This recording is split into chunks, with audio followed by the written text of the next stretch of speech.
की गलतफहमी थी, उत्तर मिल गया। राजा भैया कभी कोई दबाव में नहीं आते। ये राजा राजा है, वो राजा रहेंगे, अपने निर्णय के लिए वो जाने जाते हैं। कभी भारतीय जनता पार्टी के चाणक्य कहे जाने वाले अमित शाह से उनकी एक मुलाकात हुई थी। कुछ बात निकल कर आई नहीं कि उस मुलाकात में बात क्या हुई थी। कुछ लोगों की राजा भैया जो है राजनीतिक खुराक है। बिना राजा भैया का नाम लिए उनकी राजनीति आगे नहीं बढ़ती है। तो जो 4 जून का परिणाम आएगा, अपने नज़रिए से बताइए कि क्या परिणाम आएगा? कितनी वोट राजा भैया के पास है? मतदान को महज 8 दिन बचे हैं और ऐसे में यह जानना बेहद ज़रूरी है कि जनसत्ता दल और उस पार्टी के जो कार्यकर्ता हैं, जो पदाधिकारी हैं, उनका मूड क्या है?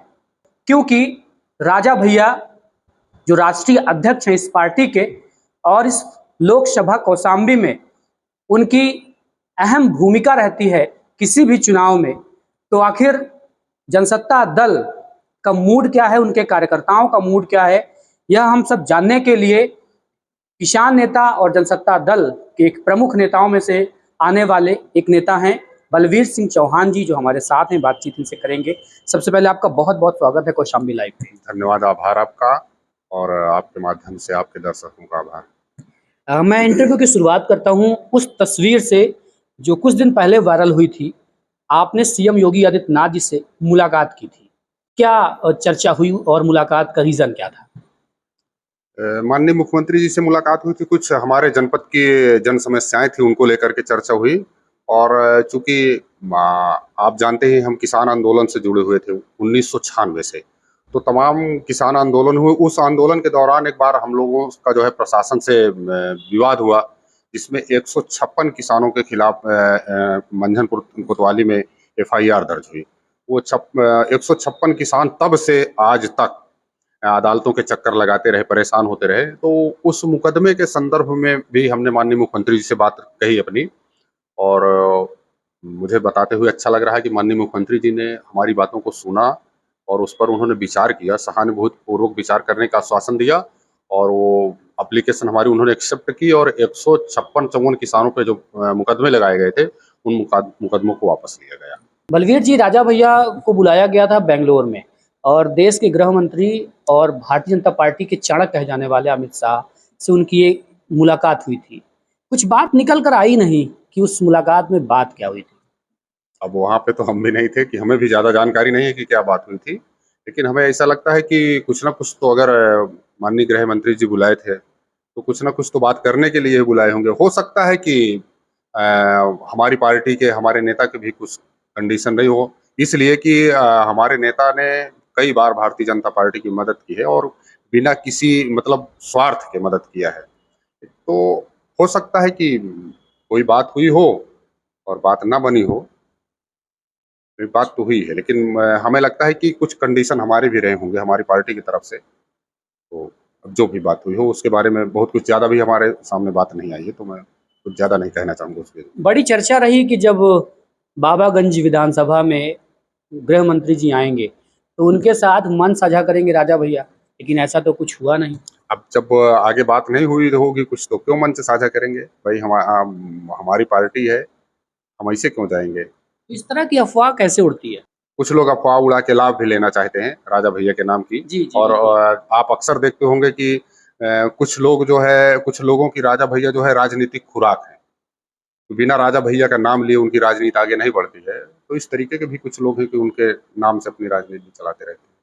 जो 4 जून को रिजल्ट आएगा, क्या लगता है कि आपका तो प्रत्याशी आया नहीं, 2 प्रत्याशी आमने-सामने हैं, मेन उन्हीं पर चुनाव है। तो जो 4 जून का परिणाम आएगा, आप अपने नज़रिए से बताइए कि क्या परिणाम आएगा?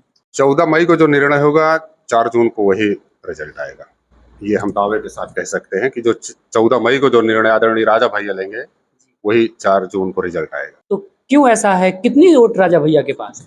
राजा भैया के पास और 2 विधानसभा है। आप लोग देख ही रहे हैं कि 30 साल 1993 से राजा भैया कुंडा और बाबागंज से कुंडा से माननीय राजा भैया विधायक बनते हैं। और बाबागंज से पहले स्वर्गीय श्री रामनाथ सरोज जी 2 बार बने और चौथी बार उनके बेटे श्री विनोद सरोज जी हैं विधायक। तो दोनों विधानसभा में आदरणीय राजा भैया के मानने वाले लोग हैं और रात दिन आदरणीय राजा भैया उन लोगों के लिए खड़े रहते हैं। जबकि आप देखते हैं कि जब चुनाव होता है लोग चुनाव टाइम में जाते हैं, लेकिन उन 2 विधानसभा में मुझे ऐसा नहीं लगता है कि पूरे हिंदुस्तान में इस तरीके के कोई करता होगा, जो वो 2 विधानसभा में आदरणीय राजा भैया करते हैं।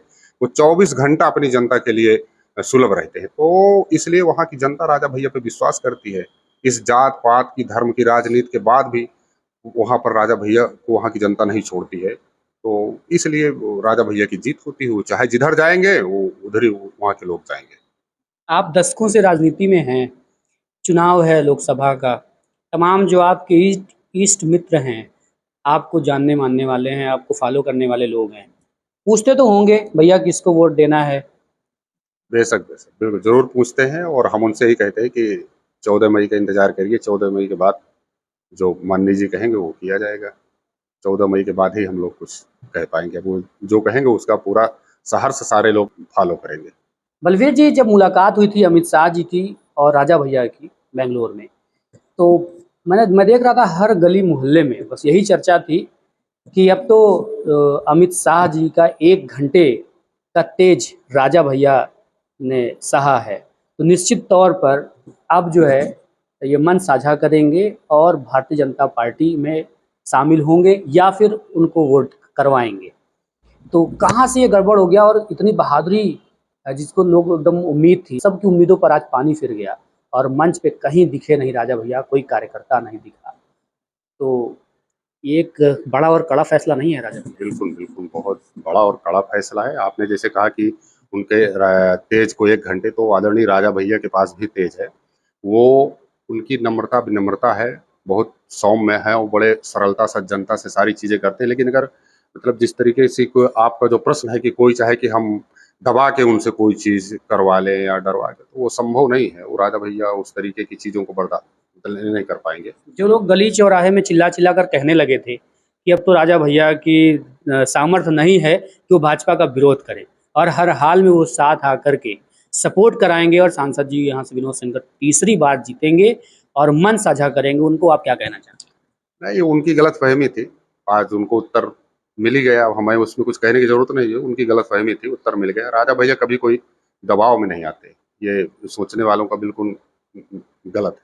वो दबाव में कोई राजनीति नहीं करते। ये उनकी मतलब एक तरीके से वो थी कि बीजेपी के सपोर्ट में थे, कई बार बीजेपी का सपोर्ट किए।